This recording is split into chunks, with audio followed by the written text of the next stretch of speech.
बहुत ज्यादा भारी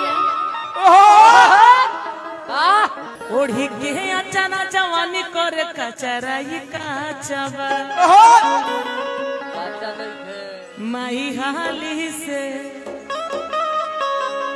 हाली से नैहर बुलाले मरद अभी बाचबा।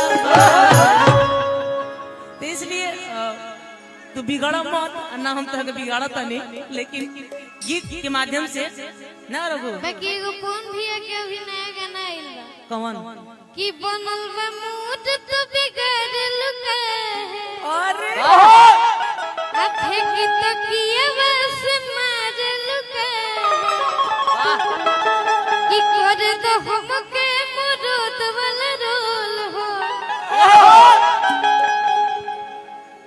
अब इतने बड़े हो गए तुम कि बार बार मार झगड़ लुका है तब लड़की के भाव बा कि बेरी बेरी छुअत बनी होई का हो बनी लइका कि बेरी बेरी छुअत बनी होई का हो बनी लइका।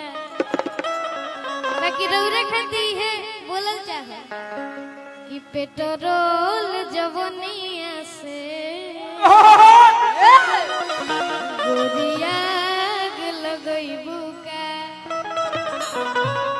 आग लाग भी जाई ना तो अच्छा रही, ऐसे कि ठंडी के माहौल बा, और जब आग लगी और जब आग लगी तो तापे वाला का पेट जुट जाए ऑटोमेटिक बुझाई कि सैया लइका अनसूत जल कोरा तुमको तुम गोद में उठा सकते हल्का नहीं खान उठा के दिखाई